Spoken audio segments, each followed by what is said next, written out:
sense. Demand couldn't be with durable goods or experienced goods because, you know, if I change my price today for a durable good, it changes demand today, it's going to change demand tomorrow because they already bought the durable good today. And we didn't allow for future equilibrium, for the static models to have an impact on future equilibrium choices, like in collusion, when you had punishment strategies and things like that. So it ruled out all of that. And in addition, it ruled out how the state variables might respond to changes in policy or the environment. So that was the static stuff. It was reasonably successful. I mean, it's being used now a lot, okay, in many places. So when we started the dynamic stuff, we started exactly the same way. We said, well, look, we're going to take that framework from the theory guys, okay, and then we're just going to add all the details that make it make sense, okay, that, you know, instead of getting something that could be analytically solvable or even on a computer solvable, we're going to go to data and figure out what the right assumptions were. Okay. So the theory guys started with these processes where the state variables evolved as a Markov process, and the equilibrium was some form of perfection. So it was full information, it was perfection. If it wasn't full information, it was Bayesian-Nash perfection, okay? And we started with a similar way. You know, this goes back in the theory literature, the OR guys and Starr and Ho and people like that. And then Maskin and Thiroux brought it really directly into IO. And then we did this framework. Rick Erickson and I did this framework for doing it. Let me show you what the framework looks like, and then I'll tell you what are the problems, okay, why it didn't work out as well as it should have. So they're going to be state variables. It could be multidimensional. I'm going to take a single dimension. I'm going to say they live on the positive integers. So there are these firms. Each has a value of the state variable. SI is the number of firms with that value of the state variable. And S is a vector of those SIs. So it tells me how many firms of each kind are there of each type, if you like to be a theorist, okay, in the market, okay.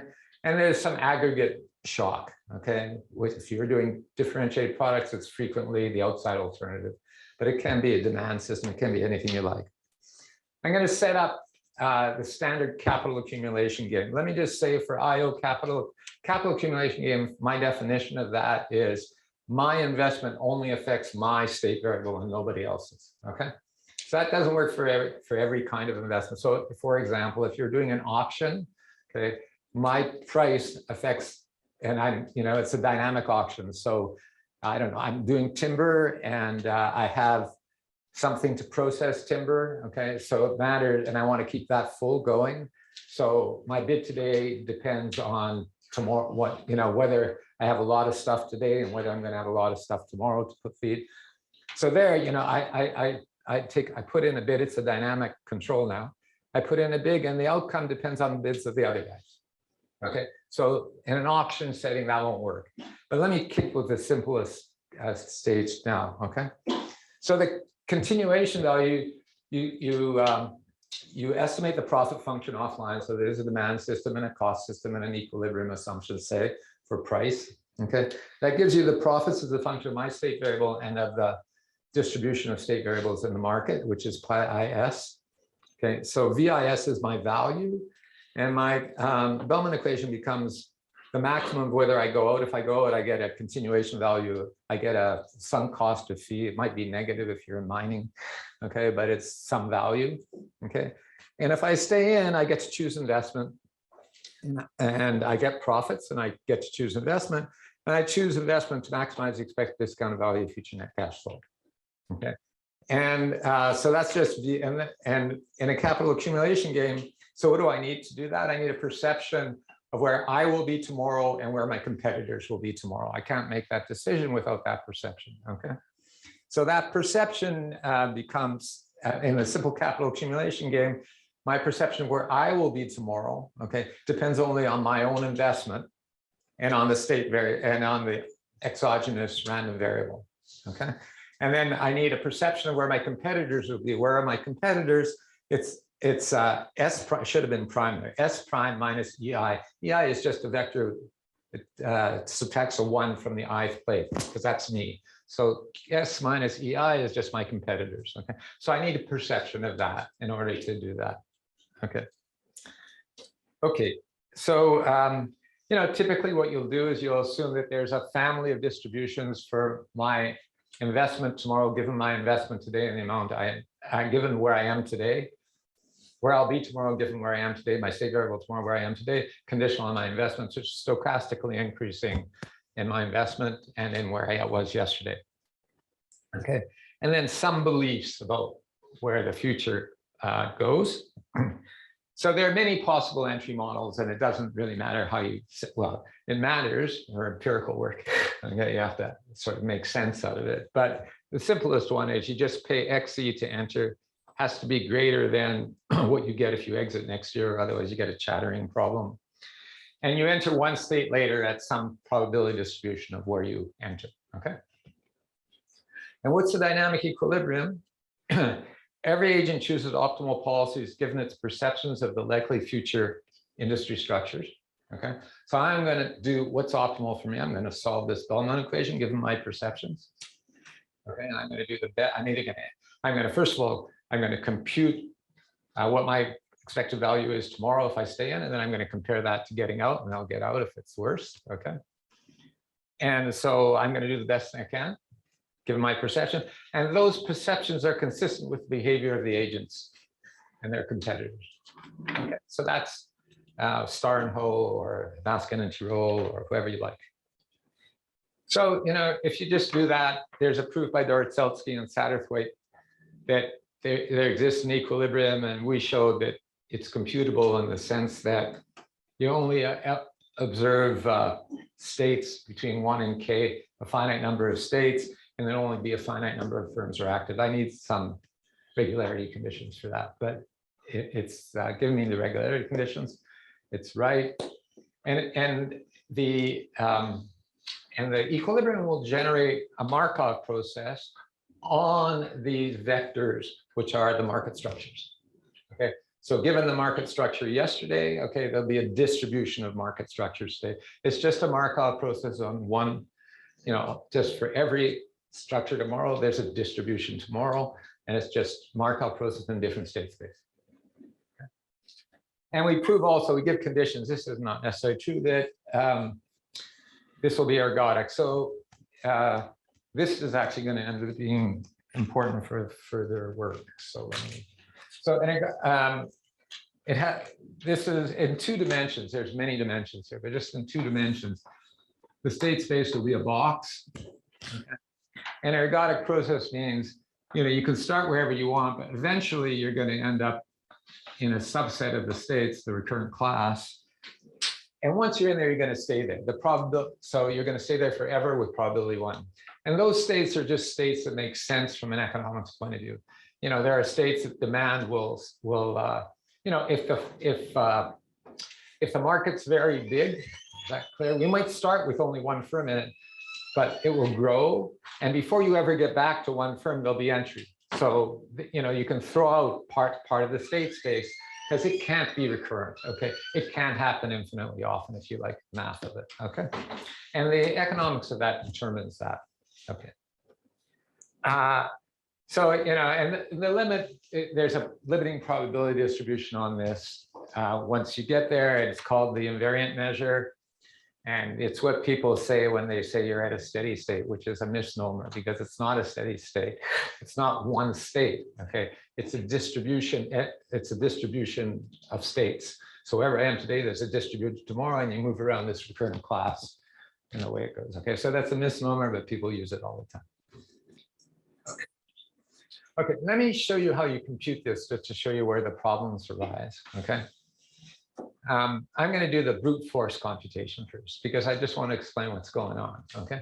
And then I'll show you that there's better ways of doing this. So I'm going to give you a backward recursion algorithm, just like what you saw in the single agent stuff, okay? So in memory, what I have, okay, I'm going to assume K is known. The size of the state space is known, and the maximum number of firms ever active is known. I can show you later how to figure that out.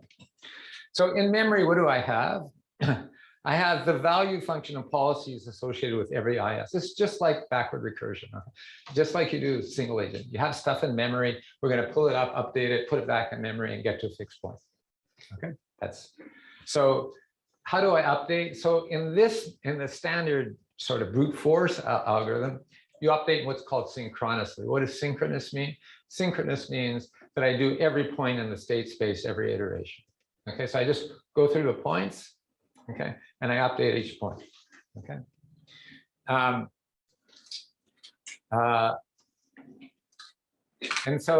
I just keep on doing that. And when I converge, so say I converge, so I'm back here, okay. I'll show you how to do this exactly. I'm starting with 1V and I get the same V back. Okay, that's the fixed point. Okay. So if I do converge, converged policies satisfy all the conditions of the Markov perfect equilibrium. Because at the converged policy, I have the correct perceptions, okay, because the V's are the same, the P lengths are the same V, and I'm doing the best I can, and that's all that Markov perfection requires. Okay, good. So, you know, the typical model is I prime tomorrow's I given I today depends on my investment outcome, new, and the market outcome. So if the market does better than me, I go down. If the market goes up, I go up. And see, in the market is exogenous. So this is IOs, you know, this is the extent to which we do general equilibrium. You have this outside option, which is going, and we just care about the industry. So the way you would do this is to compute this, you have VIS. So chi is either 1 if I exit or 0 if I don't. If I exit, I get phi. If I stay in, I get the continuation value, which is current profits plus tomorrow's expected discounted value. And the only thing I've done here different is I've rewritten can you guys see this? See my screen? Yes, you can. Good. Actually, I could do it this way also. Actually, Ariel, there's online people, if you use the mouse, it's better for them because they can't see that dot. This? Yeah. Okay, good. So no, you should use the mouse and circle with the mouse because they can see the mouse, the cursor on the mouse. Oh, you mean here? Oh yeah, use your finger. Oh, I see. Okay, good. They can see that. Yeah. Okay, good. So all I'm doing here is this was the original thing. It was my perception of where everybody will be tomorrow and where I will be tomorrow. Is that clear? And what I've done is I've rewritten it and I've integrated out over where everybody else is likely to be tomorrow, my perception of where everybody else is likely to be tomorrow, and the outside option where it's going tomorrow. Okay. So what does that leave me with? It leaves me the expected discounted value of future net cash flow given the outcome of my own investment. And that's all I need, okay, for the single agent problem. Provided I have perception of where everybody else will be, I can integrate out and find for a given value of where I will be. Is that clear? Okay. And that's all I need. Then it's a single agent problem and I maximum. Okay, so that's what's going on here. Okay. And you get Kuhn-Tucker conditions, the standard sort of thing. I'm maximizing. So I choose X to maximize the expectation of this if I'm in, okay? And if I'm not in, then X then there's an inequality here. So if X equals 0, I'm maybe not in and I go outside. I get the outside alternative. Okay, so this is a standard Kuhn-Tucker condition with a coin. Okay, so there's nothing really new here. And you have potential entrants which will enter at some place tomorrow with random probability. You know, there's no way you're going to follow all the equations. So if you just get the ideas, okay, I mean, you can have the notes afterwards, but there's no way you can follow 75 equations in 1 hour. Okay, so you shouldn't worry about it. But you should ask a question if you don't understand what's going on. Okay. Okay. So convergence, VK1 equals VK. So and the policies are saying, and then equilibrium, it's a fixed point where each incumbent and potential entrant uses as the perceived distribution of the future states of its competitors the actual distribution. They know the right thing and chooses its policies to maximize the expected discounted value of future net cash flow. Okay, so we're back to Ho and star and Ho or whatever you're doing. So now what are the problems? So let me look at the computational problems. I want to point out two things. Most of the time you guys hear about computational problems just because it's hard to do computational problems, and the computers aren't that fast. They are pretty fast, but they're not that fast, okay? That's not the only reason for worrying about computational complexity. The other reason for worrying about it is people can't make decisions that look like this. If the computer can't make it, people can't make it, okay? And so you might want to think, and I'm going to come back to this, you might want to think of a way of doing this that's more amenable to what people can actually do, and that we can get, so you shouldn't get me wrong, but you do the best approximation to the world you can. Okay? And if the best approximation to the world is this humongous computer algorithm, that's fine, okay? But you might think in this kind of situation, and I'll come back to it in a second, that people actually, there might be a better approximation of what people do, because this is really complicated. Let me give you an example. Say we're doing a durable goods thing. Okay, say we're doing autos. I did a lot of work on autos in my early days. Okay, I won't tell you how many years ago that was, but it was a lot of years ago. So what are you thinking about in an auto market? Okay, so each agent, each consumer, each household, okay, is making an expected discounted value of future net cash flow should he buy a car today or trade in his car today. Okay. So it's doing that, okay? That has to have perceptions of what cars are going to be available tomorrow and what the prices are going to be, okay? We then hand this back to the firms, okay, who are now going to aggregate 100 million households, okay, and figure out what demand will be today and the implications of their decisions tomorrow on demand tomorrow, okay? That's not going to be what the consumers thought in the beginning. Okay, so I'm going to have to go back from that to the consumers. Okay, so for the US auto market, there's no computer that will be able to do this for the next 100 years, I promise. Okay, it's just outside of the realm of possibility. Just think, every household depends on how many kids in the household, what the cars they have now, whether the kids go to sports facilities, and then they have to, okay. So you're asking a whole lot, okay? I want to keep that in mind, okay? So, so there are two different aspects of the computational complexity problem. One is a computational complexity problem, just like we've been talking about, or I imagine you guys have been talking about here. And there are a lot of people here who know a lot more about that than me. Okay, but there is this computation, and it's a serious problem. Okay, and there's been ways to get around it. Okay, and I'm going to talk a little bit about it, but not really in detail. But there's this other aspect that we always forget about, which is there's a cognitive problem. There's a problem of an ability to make this computation. Okay. And maybe we should take that also seriously. Okay. So now let me go back to the computational problem. Okay. So it's a product of three factors: the number of points evaluated at each iteration, the time per point evaluated, and the number of iterations until I converge. Okay. The number of points in principle grows exponentially. If I have k points that I can be on and the n firms, it could be k to the n. Actually, if there's a property of it, if it's exchangeable in my competitor states. So I don't care where I list them, as long as I list them. Okay, you can show that it's less than that. You can show that this is the bound. The burden per point, it's essentially determined by the same thing, which is if I have n guys in, they can each take kappa. Their outcome can take kappa values. I have kappa to the m power again, okay? And that's the cost of computing that without something more fancy, okay? So those things, they can grow very large, okay?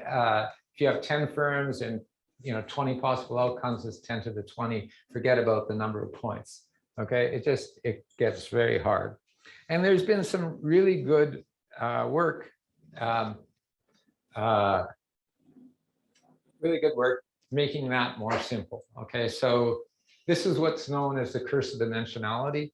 Okay, and it's just in games, it's just multiplied. Okay, because there's n agents and they each have one of them. Okay, so mostly the pointwise stuff that I started with. Remember, I started from the theory stuff and it said, okay, we're going to go to computers and make it realistic. Mostly it's been used as a tool for investigating theory issues where analytic solutions are simply not possible. So, if you did learning by doing in a serious game like Dorotselsky and Satterthwaite did, you just couldn't solve this analytically. And Satterthwaite's really good at this. Okay, you can't do it. So maybe you want to compute it for particular parameter values and see what it looks like. Okay, and there were lots of stuff like that. Okay, and it was used, to correct for selection in dynamic problems when I wanted to do the static stuff. Okay, I wanted to do the static stuff, but there was entry and exit, and I wanted to correct for the guys who exited or entered. And I used a framework to develop a correction, which is maybe non-parametric. Okay. But realistic approximations to real world stuff required more than that for the most part. There's been a couple of good papers, you shouldn't get me wrong, but for the most part, and so you did one of two things. You either do approximation techniques or use a different notion of equilibrium, or you do both. Okay. So there's a lot of it. This is where, I'm at a disadvantage with respect to other people sitting around this room. Not a disadvantage, I just don't know this. There are a number of approximation techniques available. This starts with this literature, at least in economics, by Ken Judd, who had this book on deterministic approximation techniques. There was a paper by Paul McGuire and myself, which did stochastic approximation. And I'll come back to that because that's going to mingle with the new equilibrium concepts. Okay. There's a continuous time thing, which that says that when I do the integral over the future, it's continuous time, so only one person changes at a time. So I only need to do k, the number of people integral on the continuous time stuff, and that kills the continuous time problem. It kills it on calculating the continuation values, but not on the number of states. And then there's, the OR guys, and then Benkart, Van Rooij, and Weintraub, who are a mixture of OR and IO guys, okay, who did what's called oblivious equilibrium in OR. That's called mean field theory. Okay, I'm not going to go over this. I'm not saying I think they're very useful techniques. You shouldn't get me wrong, but I want to go elsewhere now. Okay. So I want to go to the alternative equilibrium concepts, and then I'm going to. I'm doing this quickly, so if people don't have questions, I'll just move on. Okay. The premise of using an alternative equilibrium concept is that the complexity, if you do Markov perfect full information, or full information is where this all started, it not only limits our ability to do dynamic analysis of market outcomes, okay, in different industry structures, it's going to lead to a question of whether some other notion of equilibria, as I explained before, will better approximate agents' behavior. Can we find something that's a better approximation? So now I'm going to take a step back. If we're going to do something that's different, what do we want to change? Okay. So the two basic things that were in the theory stuff that started was the state variables evolve as a Markov process. Okay. And the equilibrium is some form of perfection. So if it's full information, it's perfection. If it's not full information, it's Bayesian-Nash perfect. Okay. But it's always perfection. Okay. So I'm going to argue that except in situations involving active experimentation to learn, because when there's active experimentation to learn, you expect people to try things which are transient, okay, which, just happen and then go away because you found out it was lousy, okay? We're likely to stick with the assumption that states evolve as a finite dimensional Markov process. And the reasons are it's convenient and it fits the data extremely well, okay? Realism suggests that you can't access and retain an infinite amount of information. This could be finite state Markov, any state you want, but it just has to be finite. Okay, can only you can have second order, third order, fourth order, but finite. Okay, and we can bound unilateral deviations from this stuff. There's papers by Ifrach and Weintraub and White and Scherer which tell you how to do it. Okay. So if you believe full information, then yeah, okay. Okay, so the fact that Markov perfection becomes unwieldy, hard to handle, when confronted with the complexity of real world situation, I'm going to argue not only limits our ability to do empirical analysis, it also raises a question of whether some other notion of equilibrium will better approximate agent's behavior. Okay. So there are two aspects of the complexity issue for the agent. One is he has to have access to and can retain a large amount of information. He has to have all the history. Okay. And he has to either compute or learn an unrealistic amount of strategies, just a ton of strategies, one for every possible state. How demanding is this? Well, I just went over the durable goods example for you earlier, and that should do. So, you can think of different ways of fixing this. You can decrease the number of state variables, okay? And the way to do that, the way theorists would do that, would you say, okay, agents only have access to a certain number of state variables, not to all the state variables. Like I only know certain things, okay? And that's going to generate, and I'm going to know different things, and Nikhil's going to know. So that's going to generate it. And the things that I know that you don't know are going to evolve over time slowly. So there's asymmetric information. Okay. So the question, so that will kill the access and retention stuff. Okay. But it puts you into a different problem. It puts you into the problem of computing a Bayesian Markov perfect equilibrium. Okay. And that increases the burden by several orders of magnitude. And the reason is you need to compute posteriors and as well as optimal policies. And you got to ensure that the posteriors are consistent with the optimal policies. And that works out to be a much harder problem than you would imagine. Okay. I'm not going to go into it, but I have a good friend who's very good and did a 3-period problem like this with Bayesian Nash, and it took him a month and a half to solve. Okay, and he's good. Okay, so this is like a 3-period problem with, I can't remember, 2 or 3 firms. Okay, so the Bayesian Nash stuff, it just increases the complexity too much. So that leaves open the question whether I can learn the policies. I'm going to come back to that, okay, of the learning the policies. You might not be able to compute them, but you might be able to figure them out by what happens in the. So I'm going to ask like a high-level question. Yeah. So you can imagine that computing the exact optimal policy, the exact equilibrium is difficult, but approximating it pretty closely is not that difficult, right? So I mean. So there are two aspects of that. Let me try. Okay. So the mean field stuff, that's what it's trying to do. Okay. It's trying to do an approximation. It's not exactly right. Okay. It's an approximation. The times I've tried it, okay, it works well if there's really a lot of firms. Okay. It's got a small number of firms. There's going to be discontinuities as the other guy moves in and out of the market, and it has real problems. So I don't know what small and large is. Okay, but that's one aspect. The other aspect of it, by the way, that I've asked my theorist friends, Thomas Strzelski, who's a decision theorist, essentially. One thing I always thought, you don't really need to get between 0.0001 of the equilibrium. If you just got close enough, is that good enough? Look, I'm sure you can work out cases where it's weird, where it jumps and stuff like that. But I asked Thomas, who's Harvard's decision theory guy. He's very good. He told me he'd never seen anybody work on this problem in a serious way. They do it, they're single agent, but anyway, so I don't know the answer to, I think it's probably true that if I got within epsilon, I could do this quicker. If I wanted to stop within an epsilon that's reasonable, I could do it. And I'm sure, the firms don't care about something that's very, very small. Okay. But I don't know the answer to that question. Okay. So I'm going to go a different way. You don't have to be Nikhil to ask a question. You don't have to have tenure at MIT before you ask a question. Go ahead.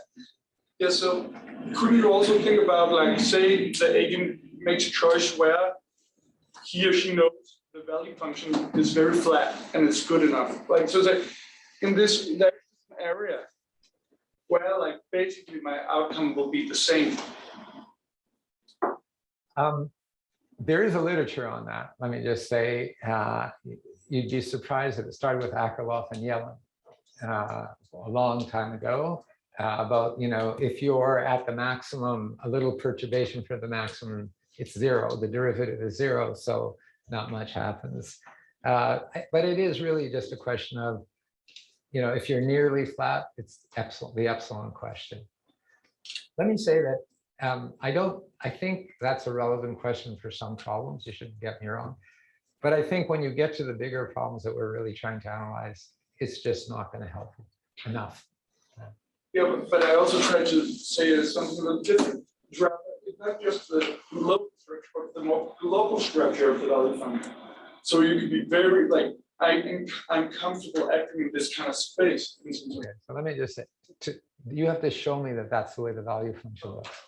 Okay, okay, which is non-trivial in itself. Okay, okay. So let me now go where I was intending to go. And by the way, let me just say this is not over. This whole literature is not over. I hope, because we haven't been able to do a lot of things that we wanted to do.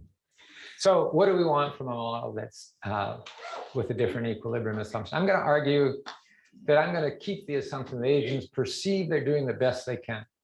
Okay, they may be wrong, but they perceive they're trying to do the best they can. Okay, given their information sets. Okay, and the perceptions are at least consistent with what they observe. They don't observe every state. You shouldn't get me wrong, but the states that they observe people at, their perceptions are consistent. That's what I'm going to do. You might want to add more to this, and you can, but I'm going to just move with that for now. Okay. Okay, so let me show you now what goes on in this kind of model. I'm going to let JIT be the information set of the firm. Okay, so the firm can only choose as strategies functions of JIT because it's the only thing it knows. It's measurable JIT. Okay. And I'm going to allow it to be both public and private information. So CT is information that all the agents know, and omega IT is my private information. Okay. You can make it some know and some don't, but just makes it more complicated. Okay. So, and I'm going to assume that the set of information sets evolve as a Markov process. Okay. Policies have to be a function of what I know. I can't make a policy on something that I don't know.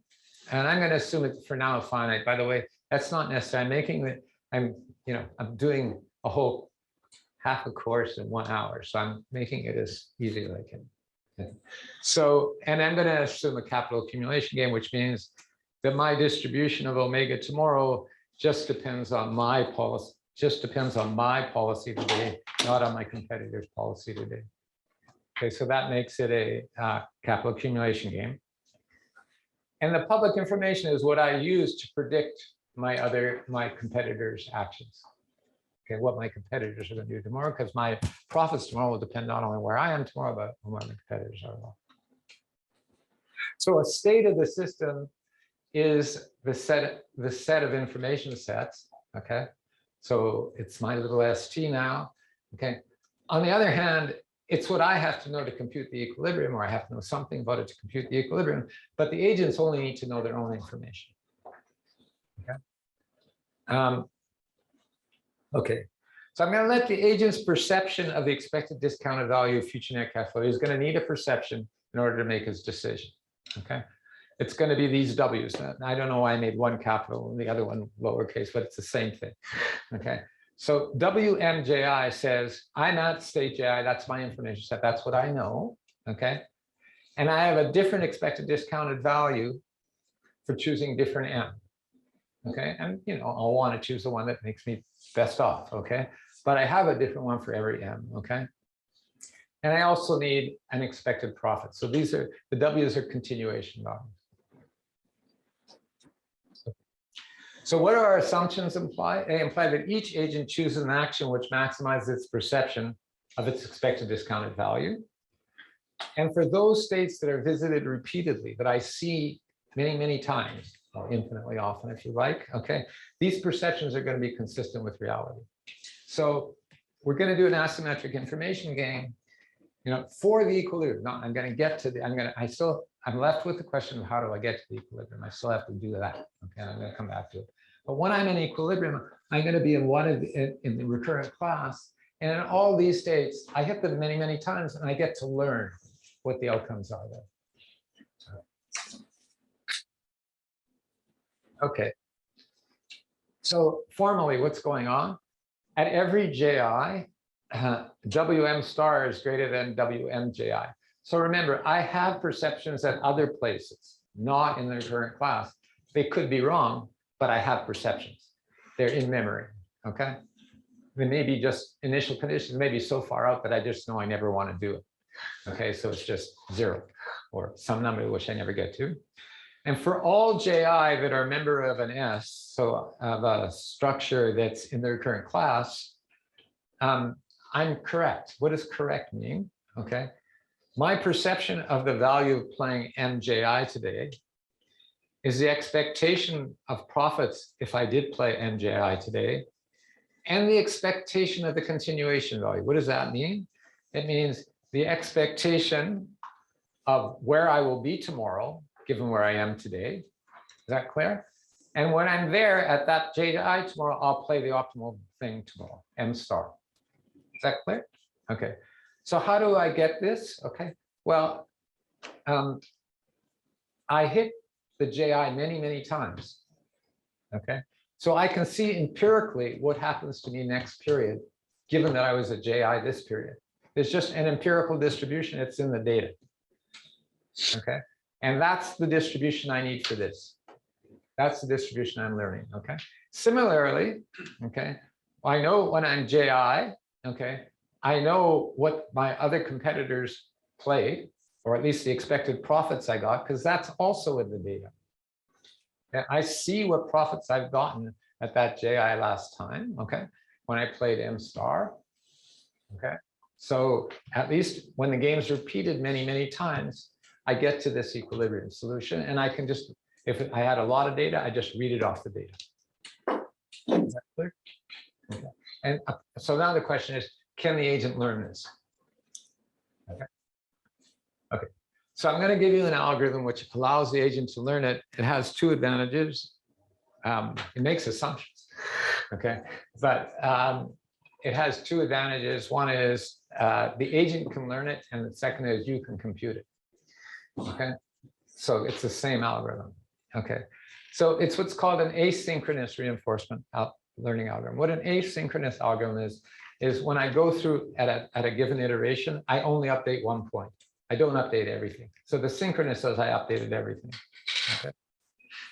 I didn't know this at the time, but this has been in the literature for a while. It's called Q learning. Okay, and the OR guys. Okay, so that's Q learning for a particular problem, which is not very useful.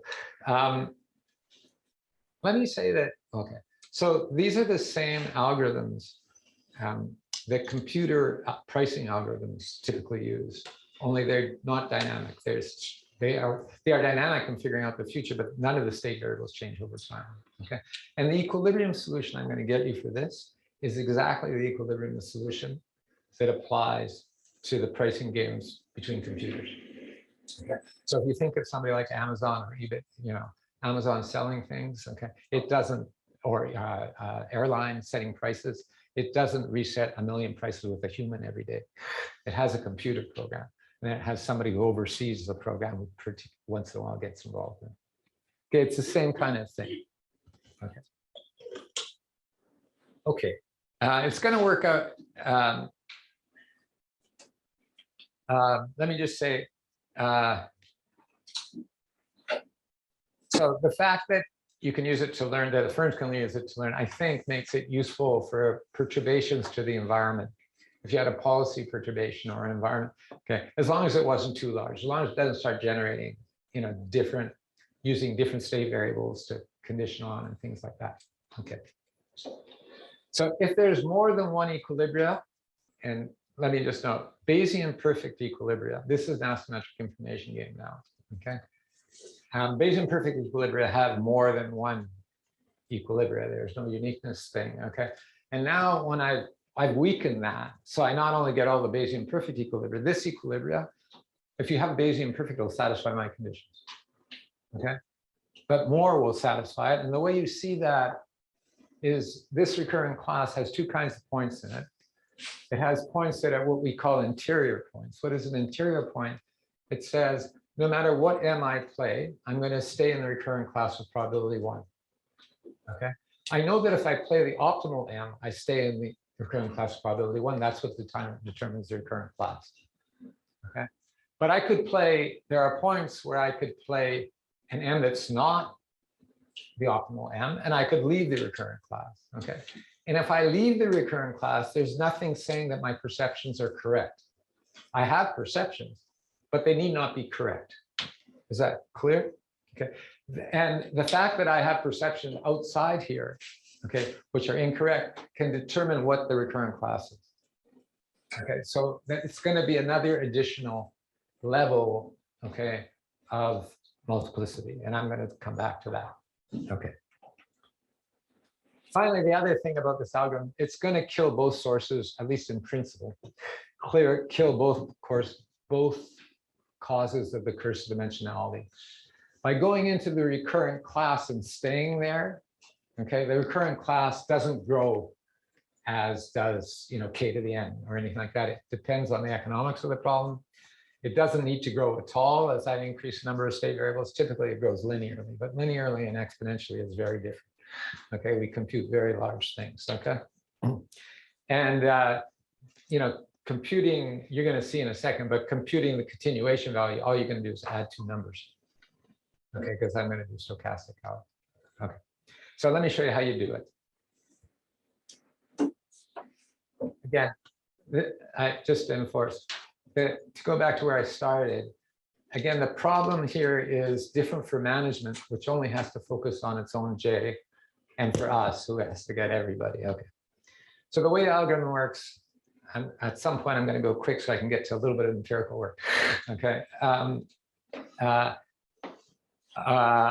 going to define it's going to be very similar only to the way you guys do single agent problems, except I'm going to do it asynchronously.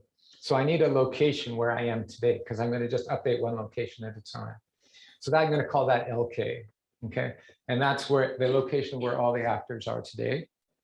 And in memory, I have perceived evaluations, these W's. I have some perceived, you've got to start somewhere. Okay. I have some perceived evaluations, and I have the number of times I visited that point. And the reason that's going to be important is because the precision of your estimate at that point is going to depend on the amount of times I hit it. I'm going to do a stochastic integration, okay? So what do I have to do in the algorithm? I have to update my location, my perceptions, and how many times I've hit different points. Okay, so I'm going to do that. So it's easy to update the location. Once I have perceptions, okay, all I do is I choose the optimal thing. And then there's a distribution of my outcomes for my I prime tomorrow, given my optimal thing. And I take a random draw from the computer on those things. Is that clear? So I have I prime equals I plus nu plus minus C. And then I take a random draw on C and a random draw on nu, given my X. Okay, and I get my location next time. I do that for everybody. Okay, and I update the location. Okay. So now I have to update perceptions. Okay. So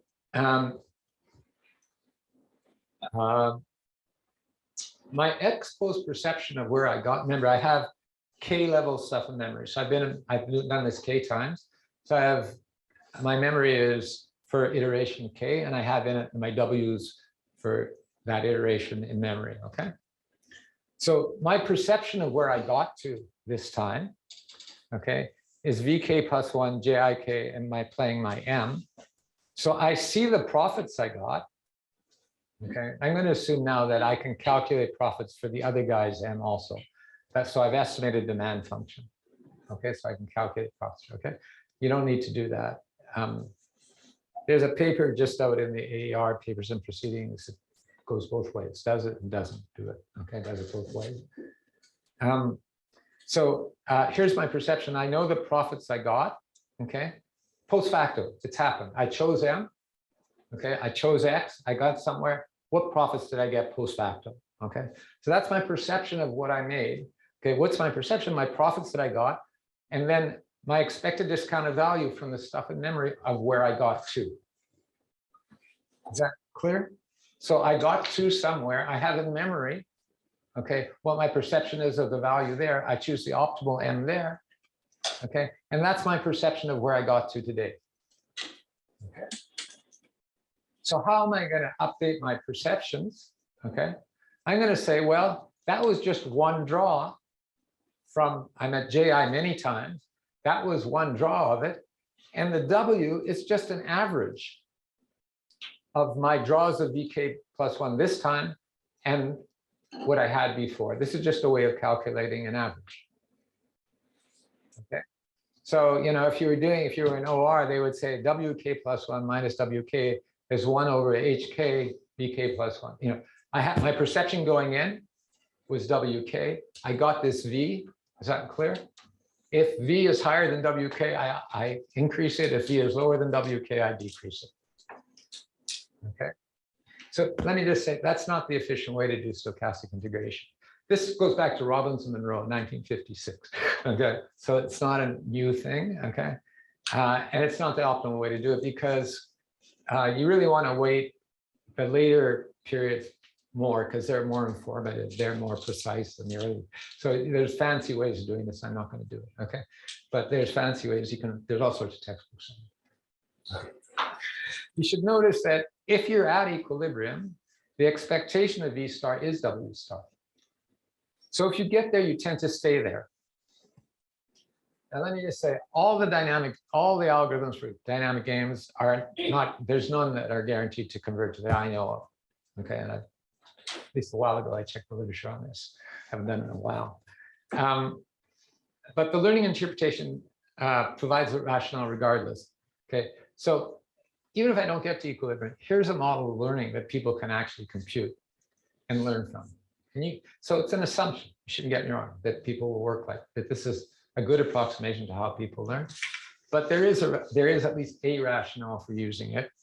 But the truth is that because you're doing this smoothing by these random draws, okay, it tends to converge much faster than the pointwise algorithms. Yeah, on the number of iterations, because you're smoothing out all the problems. Go ahead. Actually, I had a question related to that. So what's the typical convergence time, and would you sort of think about that in terms of how much experience these agents need to have for map that in some way that? So it takes a lot, I need to say. Okay, so the ones I've computed, and I've computed a number, the computational problem here is not, you know, the dimension of the state space or the integration over continuum. The computational problem is getting the W's precise enough. So I have to take many, many draws to get them precise enough. I have to get into here, and then I have to repeat it many times. Okay. I asked a bunch of, well, I went to Microsoft one day and asked all their guys how to speed this up. Nobody seemed to know.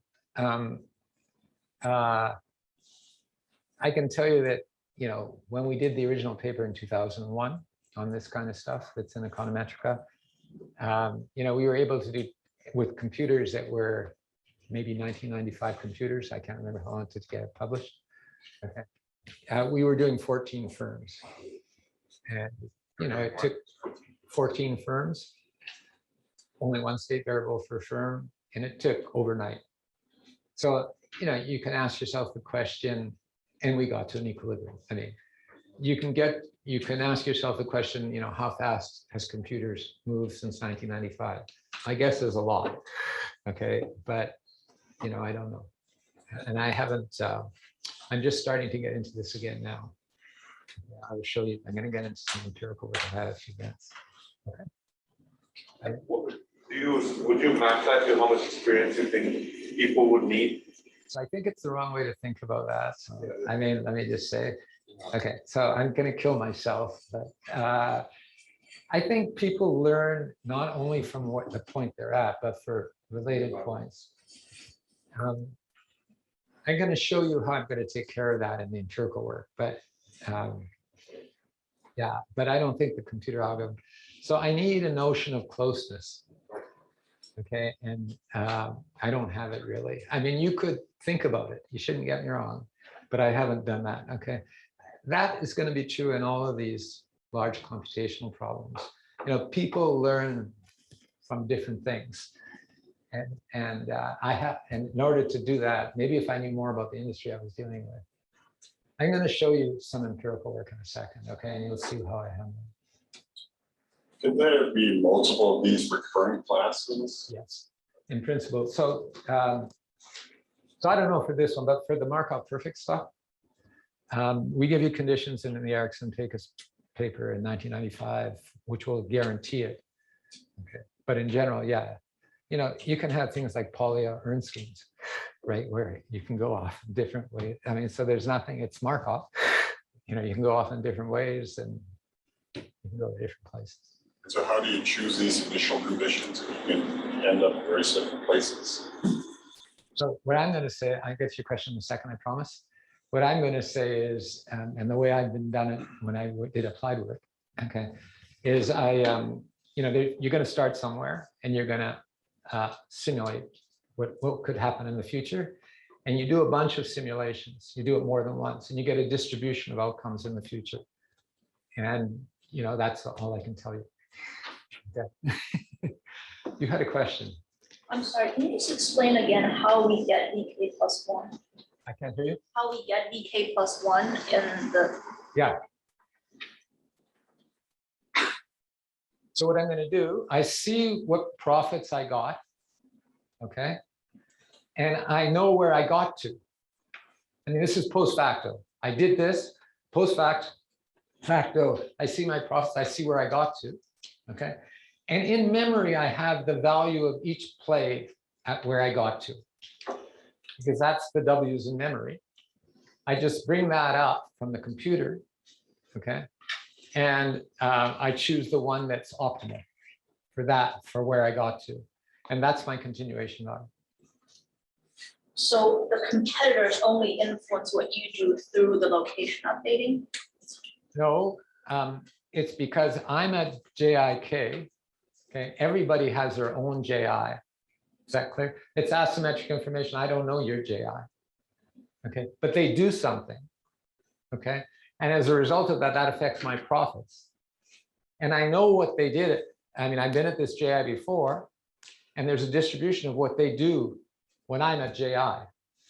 That depends on where they are. You shouldn't get me wrong, but there's a distribution, and that's the only thing I need to know to maximize my expectation.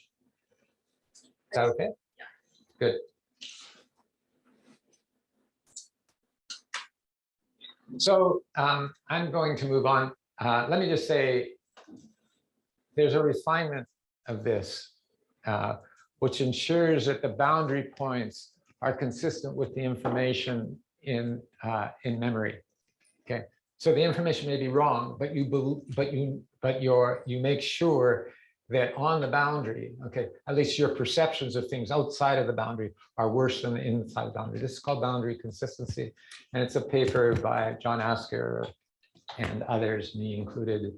It's in RAND in 2020 or something like that. Okay, I'm not going to go over that. Okay, I want to get to.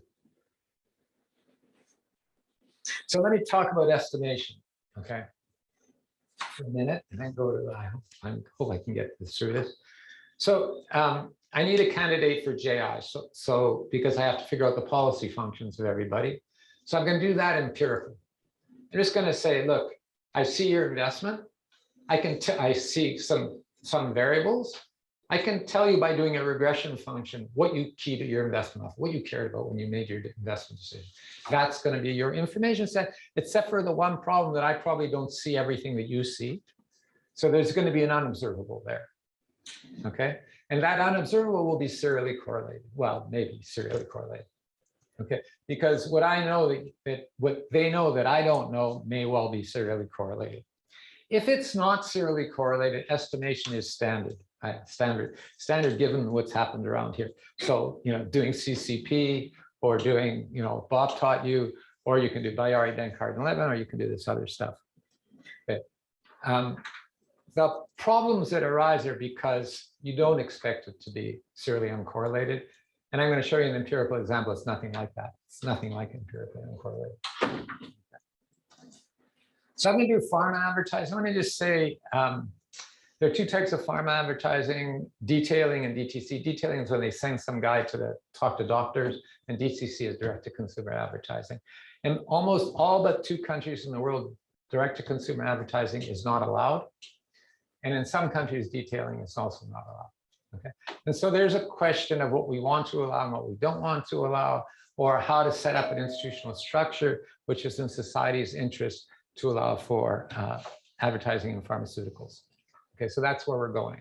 Okay, you should know that the pharmaceutical budget for advertising in the United States is about the same as the R&D budget for advertising in the United States, and R&D is almost all the costs of the pharma companies. Okay. The other thing you should know, pricing of pharmaceuticals typically is not thought to satisfy first order condition. It's often set in bargaining between the pharmacy benefit managers or the insurers and the company. And there are all these rebates given back that we never see, so we can't figure out what they are. Okay. Also, marginal costs are thought to be small. Okay, so the literature before this paper, it either assumes zero marginal cost or use first order conditions from a static problem to get marginal costs. Okay. So the first thing we did is we just looked at the first order. So what's the first order condition? It should be the derivative of the expectation of the expected discounted value of future net cash flow, which is this thing here. That's just the derivative with respect to C, and C is respect to investment. Okay. So we approximate it. It has to be measurable. You know, he doesn't know future profits. So we approximate it by stuff today that he does know when he does his thing, which includes the derivative of profits today with respect to that stuff and other things. And the other things include time to loss of exclusivity. That's important for these drugs. The advertising expenditures of other firms are competing with other firms, whether it's over the counter or not, and whether it's a generic or not. Okay. And then this derivative here, it depends on costs, which we don't know. Okay. So this is this cost variable, okay, is what other people assumed either was zero or got it from first order condition. Okay. So the other thing is the data, and this is typical for advertising data, by the way. It's not only for drugs. You can see that sometimes they do advertising and sometimes they don't do advertising. 957 periods we see for anti-asthma, and in 164 of them they do DTC, and in 857 of them they do detailing. Okay, and it's off and on. Let me say, just from the IO point of view, advertising is a control that has a ton of information in it. Okay, prices are often flat for a long time period. Advertising is not in any data set I've ever seen, right? Which means that there's a lot of information advertising because somebody's determining this. Okay. On the other hand, because of the selection problems and the dynamics of it, to get the information, I have to have a dynamic model. It just became too complicated, and you never see that. You just don't see real models of advertising. Okay. So to get rid of the whoops, what did I do? What are you wrong? I did something wrong. Okay. So I'm going to estimate the following parameters. So H just indexes detailing or DTC.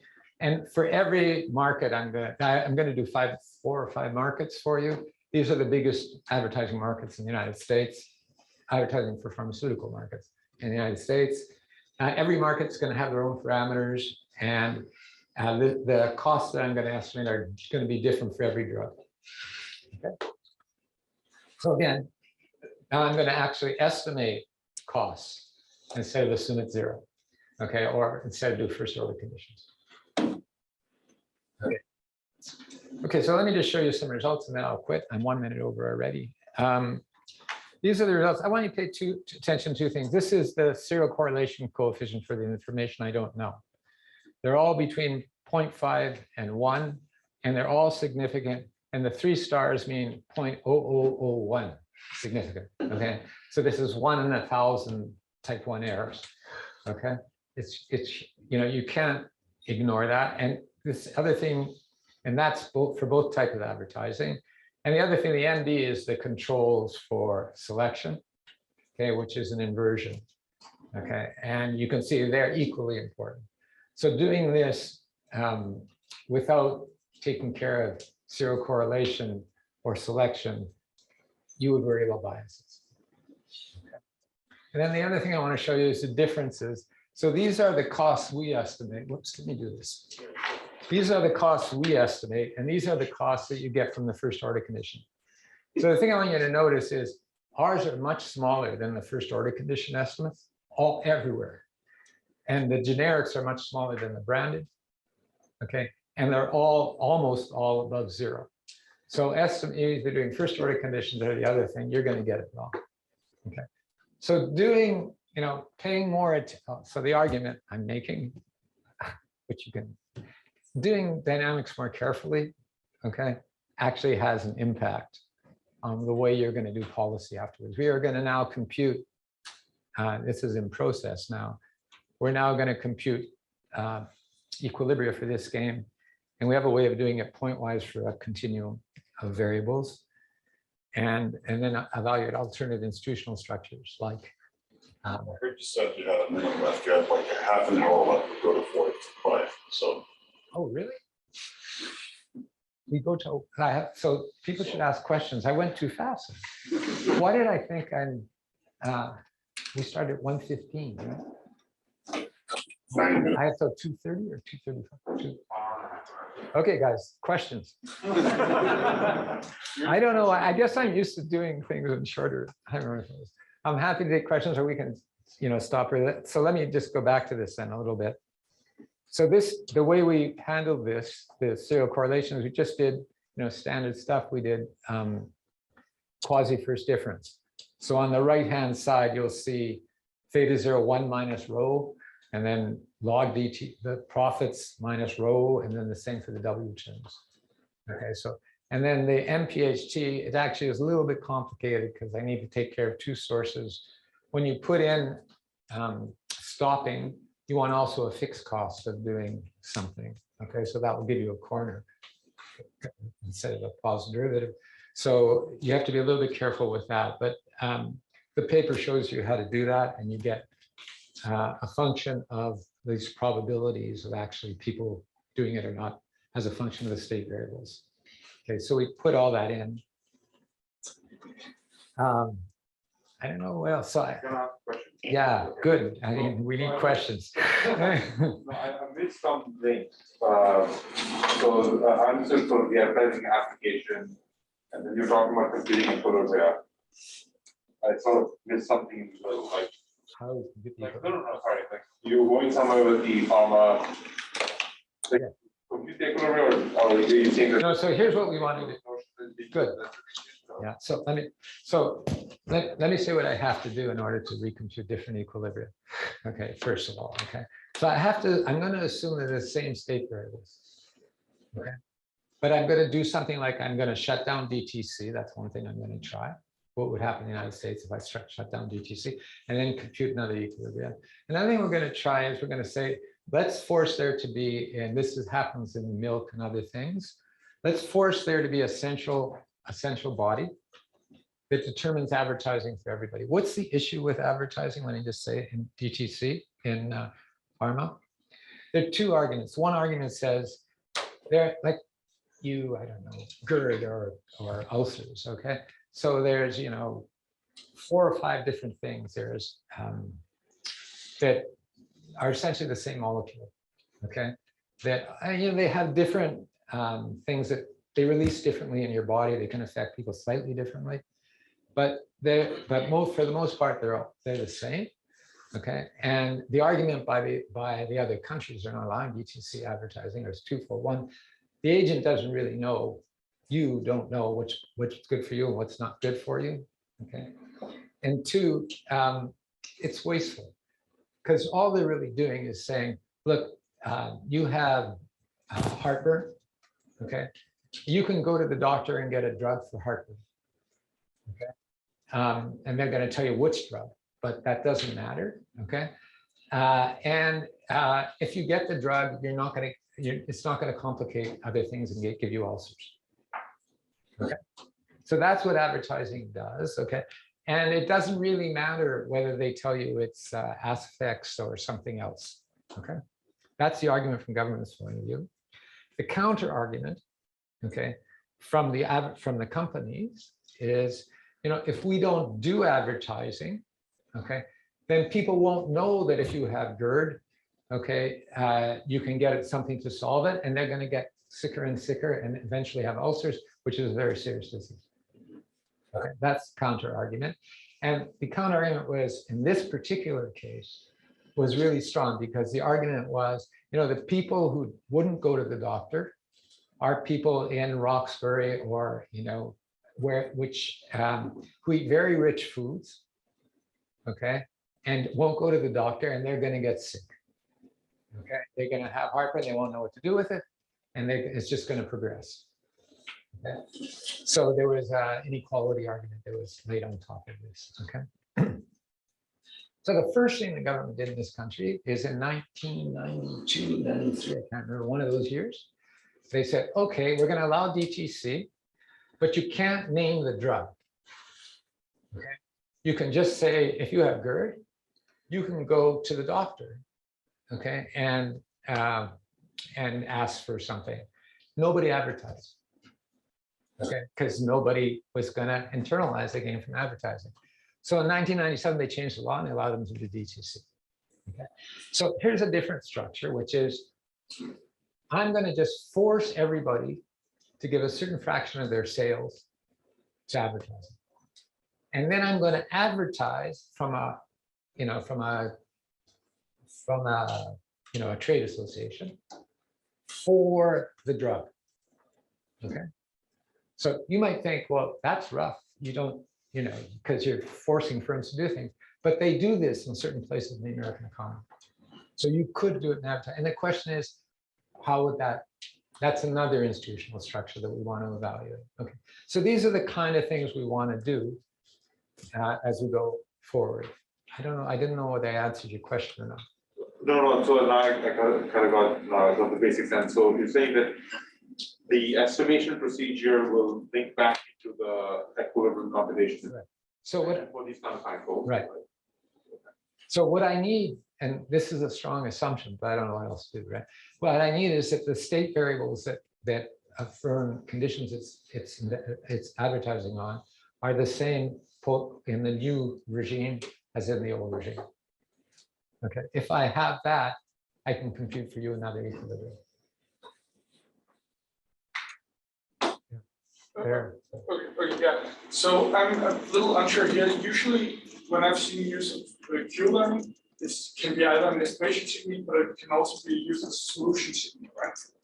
I am using it as a solution technique. Yeah, and that's usually off policy learning, where you with some epsilon follows experiment, right? Or other you really continue using it, right? Yeah. So I got around that problem. So yeah. So I got around that problem. So maybe I'll say something about computer algorithms also. I got around that problem by letting the outcome of the investment be stochastic. So that essentially experiments for you. Okay. The way, if you were doing this, if you were playing a pricing game, so this paper in the AR papers and proceeding by Asker and myself and a guy named Chaim Frischman looks at pricing algorithms. And if you do a synchronous algorithm, okay, the pricing algorithms, when they converge, they're going to converge to one of these equilibria. Okay, they use Q-learning. Okay, so why is this a little more complicated than usual? So the problem, if you just think of the problem of an agent, okay, the problem is the oldest problem in the world, which is exploitation versus investigation. Okay, exploration versus exploitation.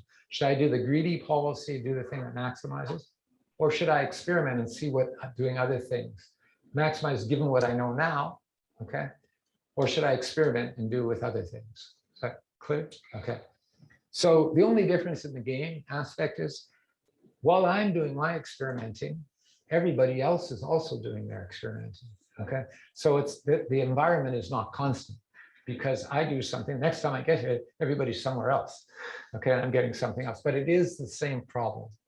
So when you transfer it back to these W things, which integrates over everybody else, okay, and back to an exploitation versus an exploration thing, it just takes longer to converge.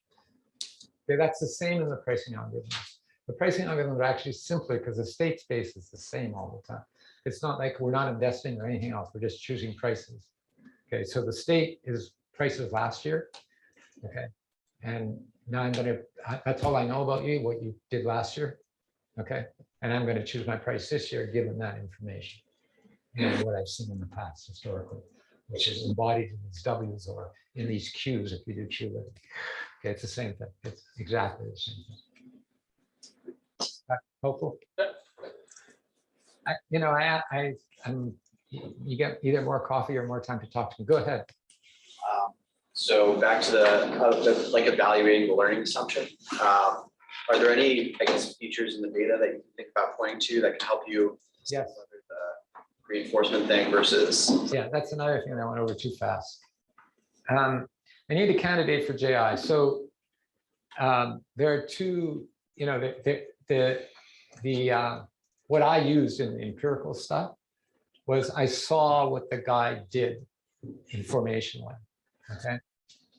If I was just doing it, without even estimating, okay, I could see, what policies are and what, the firm knows.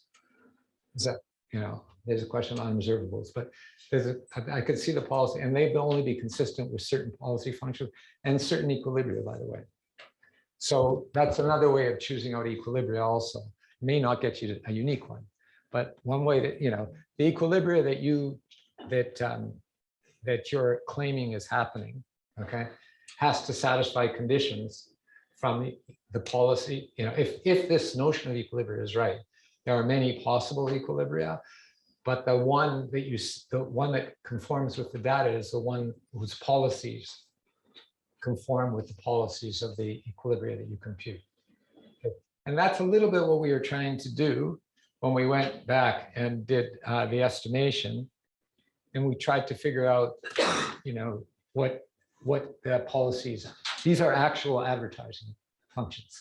I mean, they're from the data on each of these drugs, okay?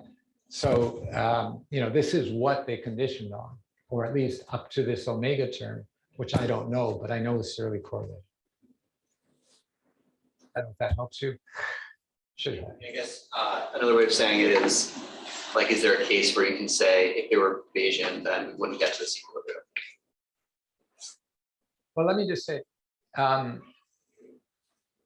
problem, this equilibria won't tell you whether it's Bayesian or not, because to do it Bayesian, I have to get all the points outside of here also. Correct. Okay, and I'm not even worrying about that. Okay, so it's not necessarily, it could be Bayesian. I mean, Bayesian would satisfy, but this does not necessarily satisfy the Bayesian conditions. And you could try and see how far off you are, from Bayesian. My guess is you'd be far off, and this would be the truth. Yeah, you are far off from Bayesian. Yeah. Go ahead. Somebody, anybody, go. So from what I've seen of the recent literature in reinforcement learning, it doesn't rely so much on this recurrent class, but more on. I couldn't hear you. Doesn't rely on. Isn't relying so much on having a small recurrent class, but it's more taking these tools of like function approximation with like neural nets. Yeah.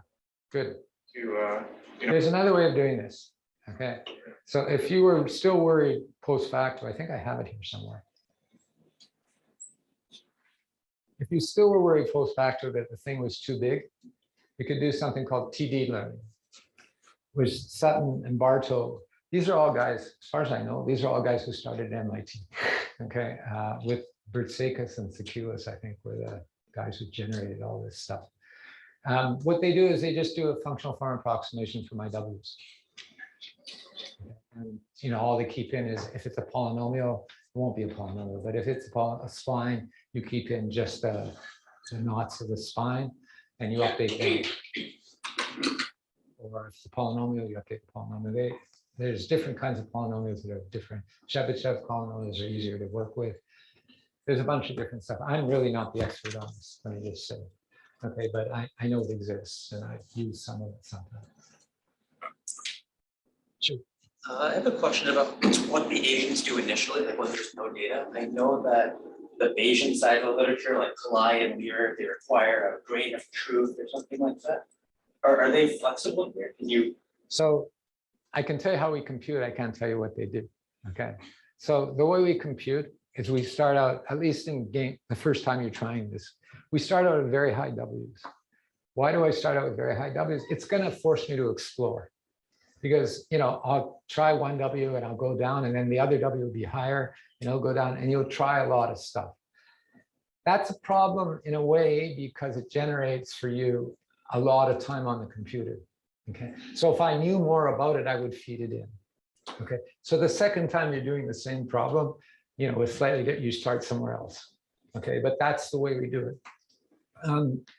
In the literature on computer games, okay, which is a problematic literature. Let me just say it again. Okay, it's really not very good. Okay, at least the economic literature is not very good. They start with a random draw from, you know, you have a monopoly value and a perfectly competitive value. You split it up and you do a random draw. The problem with the computer games is twofold. One is the way they're doing it, at least the ones that AER and stuff like that, don't use any information. It's all asynchronous. That's crazy. Okay, that's like saying, you know, as my colleague Chaim in Tel Aviv says all the time, and even the little guy who runs the grocery store has some knowledge of what he can get next year, you know, and these guys are client programming for Amazon. You know, I mean, they have a lot more money to invest in it. That's one reason it's crazy. The other reason it's crazy is they look at converged policies. Okay. And, you know, the converged policies take 5 or 10 million iterations. There's no way. And so in the interim, before you get to the converged thing, is that clear? You know, you're not making money because your experiment, no firm. And for the 10 million iterate, we worked it out one time when we were playing these games. It would be, if you got a new observation every 10 minutes on somebody buying something or not, okay, it would be 5 years before you converged. Okay, nobody's going to let an algorithm go that long without human intervention. It's a crazy idea. And the first 10,000 periods are very different from the limit. So, you know, I don't really think we're on top of that yet, that literature. Okay, although people are trying and we're going to make some progress. Yeah, so I probably. It's good I ended half an hour early. I'm asking. I did it on purpose. Go ahead. Yeah, so in practice, how does a multi-equilibrium problem look like for this? Or how do you get rid of it? I can't hear you. You gotta be loud. In practice, how does the multi-equilibrium problem look like for this algorithm? Or how do you get rid of it? So for the applied work, I know what I would do, okay? You know, what I would do is I would simulate a lot of different paths, get to different, you know, whatever the logic of the economics gives you, it can give you a distribution of things, okay? And I would try and get the whole distribution and then compare distributions. So sometimes that works. You know, sometimes I get a real answer and sometimes I don't get a real answer. You know, I get an iffy answer sometimes. But that's what I would do. That's what I have been doing on this kind of stuff until now. Somebody else had a hand. John. Yeah, so this is just a general point, but there's a 2012 paper by Ron Geller. Remember Ron? Yeah, I know the paper. And some other co-authors that look at physician learning behavior, because the pharmaceutical companies are detailing to the physician, but the physician is also learning about the patient. And so they're modeling the physician learning and how detailing, and they apply it to like Viagra and Cialis. At the time when Viagra had a monopoly, and these other two companies, Cialis and Levitra, were entering that market. And they showed that the detailing by Viagra was delaying the entry because you know, they convinced it that it's superior to these new entrants. And so the question is, you know, when you're looking at a scenario, is it important to model the ultimate consumer or this extra layer of the doctor? Were you missing something if you don't model physician learning behavior? Is that a level of complexity that's just infeasible right now? So, I mean, two things. Just on one thing, This model does have one bit of that, which is, in fact, if I can push the other guy out, I will in the advertising model. I mean, that will happen in these models. Your question about consumers, my gut reaction to that is it's always going to be better to do more detail. So it's always, if you can do the consumers also, yeah, you should do it. You'll get a richer interpretation of the world. But again, somebody's going to be making decisions. We're either going to have DTC or not DTC. And my presumption and my hope is that what we're doing now is the best we can do right now. Doesn't mean that tomorrow one of these kids will come up and say, I know how to do this right. And then I'll say, I'm glad, But in principle, I think getting more of the institutional detail correct is always going to be better.